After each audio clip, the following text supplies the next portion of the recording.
Recording is on. Salut à tous, c'est Punk Dachano, bienvenue sur cette vidéo, cette deuxième partie de l'entraînement et l'association à la gestion de l'émotion. Là, on est un peu parti sur l'entraînement possible sur les forces de l'ordre et les militaires. Et Jimmy allait dire quelque chose. Ouais, alors du coup, en fait, pareil, je reprendrai sur ce qu'on a dit tout au départ, c'est-à-dire quand je parlais qu'il y avait deux types de PEDA, PEDA Crave et PEDA moi. Et dans la PEDA Crave, à la base, il faut se rappeler quand même que c'est une pédagogie qui est pour la masse. Donc, nécessairement, tu ne peux pas avoir tout le monde là-dedans. Et l'aspect émotionnel n'est travaillé que dans le fait de travailler ton courage, au travers de la confrontation. Quand tu vas être face à une, peut-être parfois face à deux personnes, qu'on te mette la pression, voilà. Tout ce travail se fait, tout le travail émotionnel se fait comme ça. Maintenant, moi personnellement, bien sûr, je reprends ça parce qu'on n'a pas trop le choix. Enfin, on n'a pas trop le choix, c'est vachement intéressant. J'ai oublié de dire qu'aussi dans la PEDA Crave, ils travaillent beaucoup sur le switch mental. Ça veut dire que à l'armée, comme eux, ils n'ont pas le temps, ils doivent apprendre en fait à déjà être obéissants très rapidement et qu'ils puissent basculer d'un système mental à un autre. Donc, je me rappelle d'exos que j'avais fait là-bas, qui était genre, ok, on est en mode, alors ça c'est mes termes, hein, c'est d'ailleurs les termes d'un gars qui nous avait fait un cours sur Wim Hof, là, Sébastien. En gros, tu passes Zen mode au Beast mode. C'était vraiment ça. Donc, c'était pas les termes du tout hein, en hébreu, mais genre voilà, tu te calmes et puis dès qu'il disait le mot, paf, tu partais à fond, il fallait que tu frappes, tu revenais, tu faisais des allers-retours et dès qu'il disait stop, quel que soit là où tu en étais, tu devais être zen. Donc, tu avais un travail comme ça de switch qui durait longtemps. C'est bien ça. C'était une demi-heure comme ça, c'était très fatigant. Enfin, c'était fatigant énergétiquement parlant, enfin nerveusement parlant, c'était fatigant. Et puis, ça, c'est intéressant aussi. Et après, sur ma PEDA perso, qui reprend bien sûr tout ça, il y a aussi toute la partie dont on a parlé la dernière fois sur le fait de prendre conscience de la respiration, de savoir utiliser en fait ta respiration, en fait, de te connaître au travers des combats. Donc, moi, je parle beaucoup avec mes élèves, je leur demande beaucoup de feedback en fin de cours. Peut-être pas à chaque cours, mais très souvent.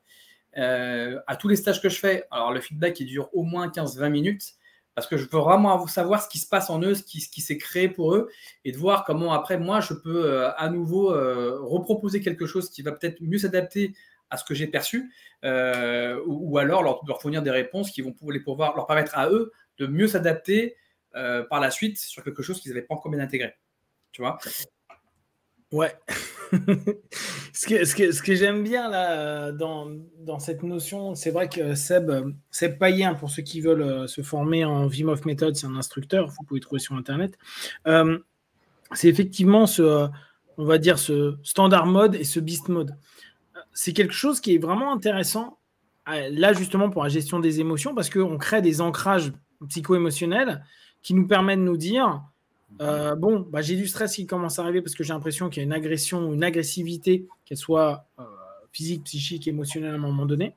Et je rentre en mode on, donc je laisse même pas l'émotion autre arriver, de la peur, de l'angoisse du truc, parce que j'ai déjà une réponse préétablie, en tout cas un état dans lequel, pour nous, on appellera une transe fermée. Hein. On ferme notre transe aux suggestions potentielles que l'autre peut avoir, parler, comment il s'approche, comment il parle, comment il nous regarde, comment il nous discrédite, etc. pour juste être focalisé sur j'ai un objectif, je dois arriver ou je dois rester dans cet état. Et là, on revient sur ce que tu disais la dernière fois. Je suis focalisé sur une réponse potentielle, que ce soit mon corps, mes émotions à un moment donné, ou mes réponses peut-être qui peuvent être très standards à un moment donné pour arriver à cette notion-là. Cette notion d'ancrage d'état, alors c'est jamais simple un ancrage d'état, on en avait déjà parlé avec la problématique qu'il y a avec la PNL et cette volonté absolue de dire vous faites un geste et vous retrouvez l'état dans lequel vous êtes, ou moi j'y adhère moyen, je préfère qu'on rentre à la transe et avoir un niveau de transe pour après avoir l'autosuggestion qui nous permet de rapidement atteindre l'état qui nous intéresse. Mais cette notion, comment toi tu la développes pour vraiment éviter justement que l'émotion vienne? Est-ce que tu crées quelque chose de très agressif à ce moment-là? Des réponses très saturantes, très agressives? C'est quoi ton modèle et ton idée pour justement que l'émotion ne prenne pas le dessus et que ce soit juste une réponse, on va dire, plus instinctive? Moi, ça dépend en fait du niveau du partenaire. C'est-à-dire que quand les élèves sont débutants, j'axe plus le travail sur l'agressivité. Parce que en fait, c'est trop dur, ils ne se connaissent pas assez. Et au moins, diviser le monde en deux, c'est-à-dire entre le standard et le beast, c'est déjà pas mal. Et donc, pour forcer un petit peu à ce que leur agressivité s'exprime. Alors, pour certains, c'est très facile. C'est même un problème de savoir plutôt les ramener à quelque chose de plus standard. Et les autres, ça demande un boulot, ne serait-ce que d'aller dans cette zone-là. Après, avec le temps, et ça se fait progressivement dès le départ, vu que la façon dont je leur demande de travailler leur technique est une façon où ça les oblige à s'observer eux-mêmes, eh bien, progressivement, ils apprennent à rentrer en contact avec leur corps, avec leurs émotions, et ça se fait petit à petit. Donc, ils ne se rendent pas compte au début, et quand ça fait, je ne sais pas, moi, à peu près 2-3 ans, il y a un petit début, tu vois. On sent déjà qu'ils commencent à avoir des petites capacités à déceler des choses. Et derrière, bien sûr, il y a tous les stages que je fais qui vont accentuer ce travail. Comme quand je t'avais dit, des fois, je fais un travail particulier sur le relâchement. Après, je fais un travail particulier sur la préparation mentale au combat dur, qui en fait est vraiment destiné aux débutants en vérité, hein, mais qui leur enseigne en fait des choses sur eux-mêmes et qui leur crée des apprentissages sur lesquels ils vont pouvoir se référer à mesure qu'ils s'entraînent, à mesure qu'ils vivent des expériences qui peuvent être difficiles. Et d'ailleurs, c'est le retour que j'ai derrière, hein, les feedbacks qui sont tous du même ordre, qui est « Ah, mais c'est génial parce que je me suis rappelé au stage qu'il y avait ça et j'ai fait la même chose là. » Donc, ça ne veut pas dire que le mec, c'était un monstre. Hein. Ça veut juste dire qu'il a su gérer son émotion dans quelque chose qui, pour lui, était vécu comme insoutenable, mais qu'il a su le gérer quand même grâce à l'apprentissage qu'il a fait la fois précédente et en vérité, depuis un certain nombre de temps. Bien sûr. Donc là, en gros, tu mets en avant le principe que nous, on connaît un petit peu en hypnose, qui est le conditionnement. C'est l'idée de conditionner complètement. Là, on est pavlovien à fond, hein, pour ceux qui ne sont pas à fond dans l'hypnose et qui écoutent juste ça pour les arts martiaux. C'est un conditionnement concret que vous connaissez souvent à la salle où je te mets un pad et tu tapes dedans. Je te dis un mot où tu as ton sensei, ton sifu, ton coach, n'importe quoi qui commence à créer quelque chose et d'un coup, ça met dans un certain état où on suit à fond cette notion-là. On conditionne petit à petit à ne plus être paradoxalement en écoute interne, et c'est là où c'est bizarre, mais avoir une notion où l'externe devient la suggestion qui nous emmène dans un état interne différent. C'est-à-dire que notre état va être associé par une référence externe à un moment donné. L'agression, la main qui se lève, la personne qui se rentre dedans, le regard qui change, le mot, le body language, et après, il y a de plus en plus de notions. Donc, on donne un conditionnement, c'est-à-dire une réponse quasi automatique, une réponse ou un état quasi automatique dans lequel on va petit à petit entraîner les gars pour que dès que ça commence, ils sachent, ou ça ne sera même pas forcément conscientisé, mais qu'ils prennent une attitude ou une option qui puisse leur permettre d'être en phase et pas se faire bouffer par la réflexion qui sera de toute façon sabotée par de l'émotion. Ça te semble cohérent, ça? Ouais, c'est cohérent, ouais. Moi, je rajouterais un truc en plus, c'est que là, si on parle de self pour le civil, je pense que c'est important de se rappeler que on reste quand même hyper conditionné par les règles sociales qui sont qu'il ne faut pas qu'on se batte pour toutes les raisons qui sont que, voilà, un, c'est pas bien, deux, tu peux te retrouver, entre guillemets, à payer, je sais pas moi, n'importe quoi pour la personne si tu l'as blessé. Enfin, trois, il y a plein de choses qui vont peut-être inhiber la réponse des gens qui vont se défendre. Et on l'a vu avec le film Fight Club, hein, c'est qu'un film, ça représente quand même pas mal l'état d'esprit des gens, qui est que quand il faut se battre, on n'a pas envie de se battre, quoi. Donc, il y a au-delà du fait d'avoir envie de se battre, il y a aussi les règles sociales qui, derrière, peut-être arrangent certains, mais il faut quand même pression, et qui ne vont pas être forcément aidantes. Et donc, du coup, l'entraînement va viser à essayer de faire prendre conscience de ça. Alors, tu parlais de lucidité.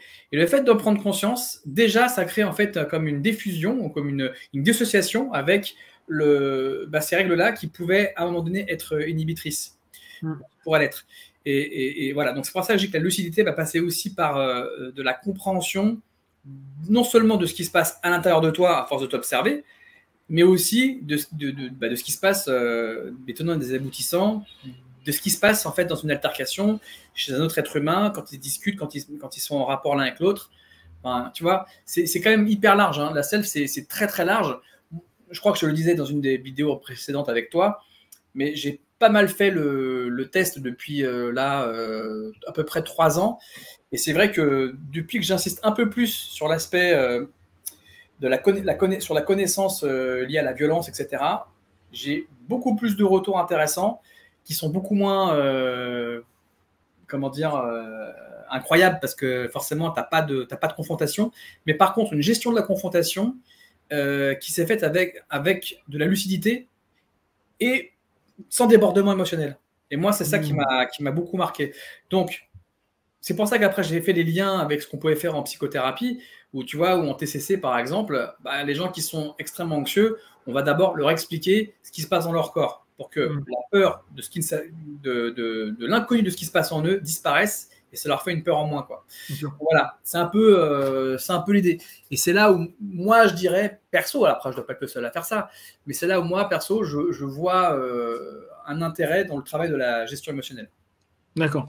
Dans cette dynamique-là, là, une personne qui nous écoute, qu'est-ce que tu lui conseillerais pour justement être dans une capacité à switcher d'un mode à un autre? Quel type de conditionnement, tu as l'impression, pourrait être utile pour quelqu'un qui fait peu ou pas d'arts martiaux pour réussir à se conditionner dans le quotidien? Est-ce que tu penses qu'il y a des notions qu'on a dans les arts martiaux qui pourraient être prises en compte pour un apprentissage type TCC ou tout ce qui est émotivo-rationnel dans la notion thérapeutique?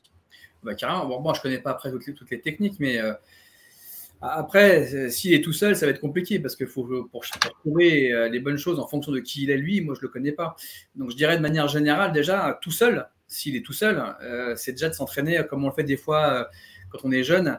Quand on a 14-15 ans et qu'on veut parler à une nana et devant le miroir, on se regarde, on se dit salut, ça va, et qu'on teste différentes façons de le dire. C'est pour ça que d'accord, je comprends mieux maintenant. Je comprends mieux le truc. C'est une manière en fait de jouer un petit peu comme d'ailleurs le font certaines personnes quand ils vont faire une conférence juste avant ou quand ils vont dire la façon dont ils vont dire bonjour. Il y a un peu une forme théâtrale là derrière tout ça, mais c'est aussi avoir accès à différentes parties de soi. Donc je pense que s'entraîner à faire ça déjà, avec des émotions type la colère, la peur, revenir sur l'aspect standard ou zen et de le contrôler, ça peut être intéressant parce qu'il va avoir des feedbacks sur la façon dont il fonctionne. Alors, seul, c'est peut-être plus difficile, après, je ne sais pas. Mais bon, il peut commencer comme ça. Dans un deuxième temps, évidemment, tout ce qui va être de l'ordre de la méditation, de la respiration, vont lui donner des expériences. Moi, on en a beaucoup parlé, toi et moi. Il y a des gens qui sont à fond sur ça, ils restent sur ça. Moi, je l'ai plus vu comme des choses à retirer. Mais je pense que quelqu'un si il reste dans l'aspect self, il va retirer des choses de ce type d'expérience. Bien sûr, bien sûr. Et pour... alors, là, on a parlé des gens qui émotionnellement peuvent se faire embarquer. Et souvent, on a l'image des personnes qui se font embarquer par des émotions négatives, la peur, le stress, etc. Mais tout à l'heure, tu pointais un élément qui était intéressant, c'est qu'on peut très bien être dans une forme de beast mode, mais on n'arrive pas à sortir. Ouais. Toi, ce côté ultra agressif, parce qu'il y en a aussi beaucoup, et ça fait aussi partie de la gestion qu'on retrouve dans les arts martiaux. On en a tous des gars très, très agressifs qui veulent absolument péter la gueule de tout le monde, etc. Et où parfois, on va leur péter la gueule pour leur montrer que tu vas te détendre un petit peu, mon pote. Mais ça, c'est quelque chose qui fait aussi partie d'un travail qui est complexe, parce que souvent, dans le travail en self, on va arriver vers une forme d'agressivité et d'agression. Tu vois, on est agressé et on rentre dans une agression au travers d'une autre forme d'agression qu'on nommera réponse, self-défense, ce qu'on veut, mais on devient un agresseur aussi, un agressif en tout cas. Et c'est super compliqué, cette notion de savoir quand est-ce que tu t'arrêtes, tu vois, cette notion où il y a des moments, moi je me connais, je me suis vu switcher réellement et me dire, quand je suis revenu à certains moments, j'avais un déni de ce que je venais de faire. Et ça, c'est hyper c'est un élément qui, dans un cadre martial, peut être un peu compliqué. Moi, je peux te redonner un exemple qui s'était passé à l'académie il y a quelques années. Un mec, tu sais, c'était un moment où je cherchais toujours des mecs pour combattre, pour tester des trucs. Il y avait un gars qui s'entraînait, qui faisait du, je sais pas quoi, truc chelou. Et il me dit, ouais, je veux bien, on combat ensemble. Je fais OK en combat. Et le mec, à un moment, me mord. Il a dit on a le droit à tout. Je dis ouais, on a le droit à tout. Le mec me mord. Et ça m'a fait péter un câble, ce qui fait que bon, j'ai fait des trucs et je me suis retrouvé en montée à l'éclater et à prendre conscience que ça faisait X coups de poing que je lui mettais en montée et que lui, il était déjà plus avec moi. Mais alors que pourtant, tu vois, je suis quand même quelqu'un qui, ça fait des années qui en fait. Ça fait des années où on a une maîtrise relative, mais quand même de pas mal d'éléments de nous-mêmes. Et bah, tu te dis, il y a quand même des éléments où ce mode d'agression, d'agressivité, peut prendre le dessus, quitte à, et on revient à ce qu'on disait aussi tout à l'heure avec les couteaux ou avec les coups de poing, faire qu'on ne s'arrête pas. Ouais. On ne s'arrête plus par... alors ça peut être très bien par peur, mais ça peut être par volonté d'écraser, par méchanceté, par tout plein d'éléments. Comment toi, cette émotion qui en fait est rarement mise à défaut dans les arts martiaux, tu vois, on dit rarement à quelqu'un en self ou autre, ah calme-toi, tu vois. Au contraire, tu vas dire, ah, vas-y, lâche-toi. Ou quand on est en boxe, on va dire, ouais, calme-toi au sparring là, tu te donneras dans le ring. Et dans le ring, tu peux tout donner, tu vois. Comment ça, tu le vois? Déjà, évidemment, tu as raison, c'est compliqué. Maintenant, bon, je vais répondre en 2 temps. Le premier temps simple, c'est que nous, en Krav Maga, quand on demande de faire des combats durs, on insiste beaucoup sur le fait que si jamais tu es en train de défoncer le gars, que tu commences à ralentir, tu vois, tu commences à ralentir pour pas le détruire. C'est un apprentissage. Et t'en as pour qui c'est facile parce qu'en fait, ils aiment pas taper. Bien sûr. Mais pour ceux qui aiment frapper, ça se voit, ils sont un peu mauvais. Ouais. Petit à petit, ça les oblige à le faire. Ouais. Et moi, j'avais un gars, un des élèves il y a très longtemps. Et le mec, c'était un gros bagarreur, mais il fait 1m90. Le mec, il se bat tout le temps, enfin, tu vois. Et ce mec-là, quand il a pris des cours particuliers avec moi, il me disait, mais moi, Jimmy, j'ai un problème, c'est que moi, j'ai pas peur. Moi, je défonce tout. C'est que je sais pas comment faire pour aller dans le travail inverse. Et en fait, j'ai fait avec lui, j'ai fait comme avec tous les autres. On va reprendre des principes de psychothérapie. C'est que je l'ai amené juste à lui montrer que c'était OK que ce soit comme ça.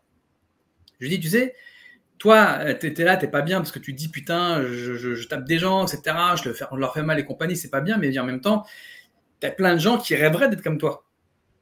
Donc, pourquoi? Parce que il y a plein de situations dans lesquelles, forcément, ça t'a sauvé la mise. Pour plein de raisons, certainement même sur le court terme, sur le moyen terme, sur le long terme. Donc, c'est OK en fait. Tu peux être comme ça. Alors, je te la fais courte, parce que ça ne se fait pas qu'en discussion de 2 minutes, mais tu peux être comme ça. Et du coup, je voyais tout de suite, il y avait un soulagement chez la personne. Tout comme pour ceux qui étaient dans l'inverse, qui étaient dans la peur, je leur disais, tu as le droit d'avoir peur. C'est OK. Tu es un être humain et peut-être que ta nature, c'est ça. Peut-être que ta nature, c'est de survivre par des réactions de fuite. Et c'est OK. Et à chaque fois que j'ai fait ça, j'ai pu le faire qu'en cours particulier. En cours collectif, c'est plus compliqué. Mais j'ai vu vraiment une transformation chez ces gens-là dans la façon d'aborder les techniques et d'aborder même leur rapport à quelque chose qui leur paraissait impossible. Donc, le gars dont je te parlais, qui était hyper agressif et qui était lui, il racontait plus tard, alors, il est toujours resté bagarreur, mais il arrivait à s'arrêter un peu avant que ce soit trop tard. Parce qu'il y a plein de fois où il me racontait et je ne sais pas si je l'ai laissé pour mort ou pas, quoi, tu vois. Et là, et avec le temps, il arrivait à avoir ce petit recul. De se dire ouais, je suis content parce que voilà, je l'ai pas. Il me disait je suis content que je l'ai pas défoncé. Tu vois, c'est drôle quand j'y pense. Donc il y a cette partie-là qui est faite de l'amener un petit peu à le faire se reconnaître, donc se connaître une deuxième fois, c'est-à-dire tel qu'il se connaît là, mais avec un truc en plus qui est que quelque chose où la société peut-être lui dit c'est pas bien d'être comme ça, c'est pas bien d'avoir peur, c'est pas bien d'être agressif. Non, c'est OK en fait. Moi c'est marrant. Quand on parle de ça, ça me rappelle une thérapie qui est faite pour les gens qui sont les troubles de personnalité borderline. J'ai plus la thérapie en tête. Et la nana qui l'avait créée, c'était une nana qui était ancienne bipolaire, pas bipolaire, ancienne borderline, et qui expliquait justement que tout le problème qu'elle rencontrait dans les psychothérapies, c'est qu'elle n'était pas reconnue dans ce qu'elle était. Et qu'à partir du moment où elle a trouvé ça en elle, elle a commencé à aider les gens comme ça et ça avait tout changé. Bon, il y a un moment que c'était créé ça. Mais donc, si tu veux, j'ai appliqué la même chose avec ces élèves-là et ça leur a permis de se détendre un peu en eux et d'être OK avec une phase 2 qu'ils pensaient qu'il fallait rejeter. Donc, une sorte de réification, comme diraient certains en hypnose, qui leur permet de mieux appréhender ce qui leur arrive. Ça, c'est le premier temps. Dans le deuxième temps, ma réponse, elle est que, bien sûr, après, il y a des gens, je pense, quelle que soit leur réponse, hein, au-delà de la nature, il peut y avoir aussi du psychotraumatisme qui va justement entraîner une surréaction, qu'elle soit dans le fait d'être complètement inhibé que d'être dans quelque chose qui soit exagéré. Bien sûr. Dans la réponse. Donc, de la même manière, certes, nous, en tant que prof d'arts martiaux, on n'est pas des psys, des thérapeutes pour nos élèves, mais au travers de l'enseignement, ils vont peut-être, à un moment donné, pour certains, y trouver des choses qui vont les structurer avec le temps et peut-être les apaiser. Et j'ai vu dans mes cours plusieurs personnes qui avaient des TOC, notamment des gens qui avaient des problématiques alimentaires, hommes comme femmes d'ailleurs, qui, par le biais de l'entraînement, ont vu leurs symptômes se réduire. Alors, et je ne t'ai pas dit qu'ils étaient guéris, attention, hein, mais juste qu'on a pu voir, pas comme une compensation, genre je fais du sport et ça y est, je suis guéri. Non, non, vraiment comme quelque chose qui font qu'ils ont plus eu accès à eux-mêmes et il y a des choses qui se sont apaisées en eux. Après, tout le reste, si ça a été mieux, c'est parce qu'ils ont certainement vu un psy ou un thérapeute qui les a aidés à gérer tout ça. Mais voilà, donc je pense que moi, je vois vraiment ça comme venir aider la personne juste sur le plan de l'accepter telle qu'elle est, de lui montrer que c'est OK, tu vois. Et ça peut créer un peu de lucidité puisqu'on sort d'une forme de transe qui est celle de je suis censé être comme je suis attendu. Tu vois. Il y a une notion là que tu mets en avant qui est le pas de recul que les gens peuvent et en tout cas le recadrage qui permet, c'est de se dire je peux prendre un pas de recul et accepter aussi ce que je suis et ne pas simplement être dedans et attendre simplement la référence externe comme tu dois être comme le monde attend. Donc le pas de recul, il est intéressant aussi bien, et tu l'avais mis en avant un peu avant, dans l'idée de se dire je prends conscience de ce que je suis, comment je fonctionne en interne, je prends conscience de mes peurs, je prends conscience de mes limites, je prends conscience de mes forces, je prends conscience de plein de choses. Et c'est l'ensemble des atouts avec ce retour en arrière et avec cette notion en position perceptuelle qui est différente, donc en dissociation au niveau hypnose ou PNL. Et à ce moment-là, on arrive à se dire tiens, moi, je suis cette personne-là. Et à la place d'être dans la perception du regard d'autrui, en train de rejeter ou de ne pas être en accord avec ce que l'on est, peur ou agressivité, se mettre soi-même à se regarder soi et à ce moment-là avoir une possibilité d'être en adhésion avec ce que l'on est ou en tout cas en accueil potentiel de ce que l'on est à ce moment-là. Et ça nous permet aussi à chaque moment de stress d'avoir ce rapport de dissociation et de se dire ok, là, je peux ou j'ai le droit de fonctionner comme ça, ou je fonctionne comme ça, je fuis, ou au contraire j'attaque, ou au contraire je tente de calmer. Et le rapport dissociatif est quelque chose de paradoxalement hyper courant. Et ce qui est encore plus intéressant si on reprend les notions d'agression, les PTSD souvent, les stress post-traumatiques, amènent les gens à se dissocier. Parce que c'est une meilleure façon pour le cerveau de gérer l'agression, le stress, la peur vécue à ce moment-là, pour éviter de prendre l'impact de ce moment-là, même si ça peut sembler anodin. Hein. Une agression, ça peut être juste une insulte à un moment donné, un regard malveillant, quelqu'un qui te suit dans la rue, des choses qui ne vont pas à terme vers quelque chose. Mais cette dissociation permet à la personne de maintenir le cap et de trouver des portes de sortie avec ce qu'il est en train de ressentir à ce moment-là, sans se faire submerger par, et là on continue sur notre thème, sur l'émotion qui est vécue à ce moment-là. Ouais. Ça te semble cohérent ? Oui, complètement. Pour rajouter un petit truc, tu vois, pédagogiquement, par exemple, j'avais d'ailleurs mentionné ça dans une de mes vidéos à plusieurs reprises même, où je proposais aux gens qui m'écoutaient d'utiliser l'analogie des animaux, qui est celle que chaque animal, s'il est aujourd'hui, il est toujours en vie, c'est parce que sa stratégie de survie fonctionne. Sinon, il a disparu. Et que chaque animal a sa propre stratégie, qu'elle soit de fuir, de combattre, et puis avec toutes les variétés qu'il peut y avoir de réponses. Et donc, je disais, prenons l'exemple de comment fonctionne un tigre, comment fonctionne, mettons, un singe et comment fonctionne un rat. Et je donnais cet exemple-là en disant, voilà, imaginez des animaux auxquels vous pourriez qui vous représenteraient le mieux dans les types de réactions, qui pourraient en fait juste vous donner des indications sur comment vous êtes, comment vous fonctionnez naturellement.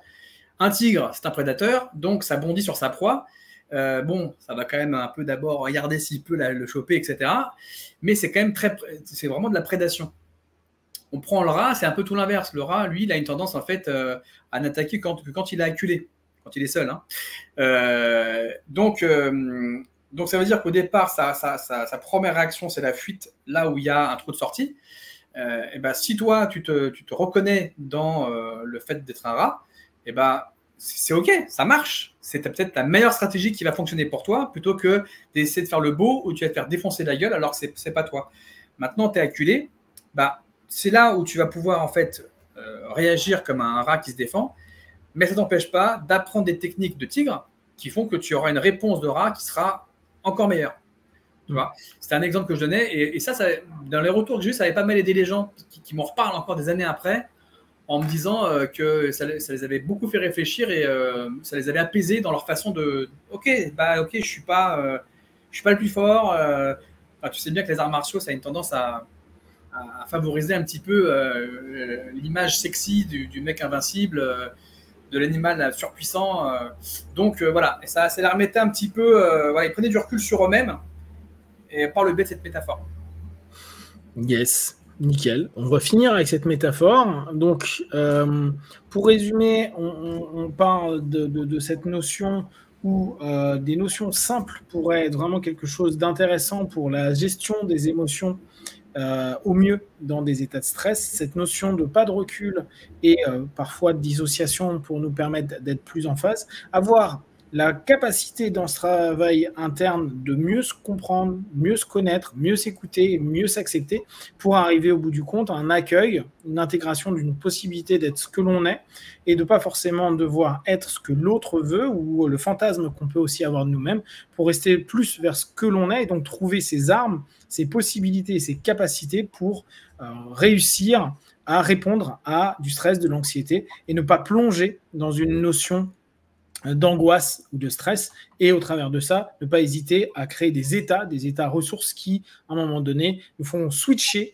pour qu'on n'ait pas à penser intellectuellement et à vivre trop émotionnellement des choses et avoir un état qui est une espèce de ressource pour ceux qui font de la PNL, à un moment donné, dans des cas que Jimmy, par exemple, pouvait poser, à se dire, tiens, vous jouez le jeu, vous faites comme si, face à un miroir, pour vivre, ressentir, percevoir et créer cette potentielle réponse à l'intérieur de vous. Voilà pour aujourd'hui. Un petit truc pour conclure ou c'est bon pour toi? Non, c'est bon pour moi.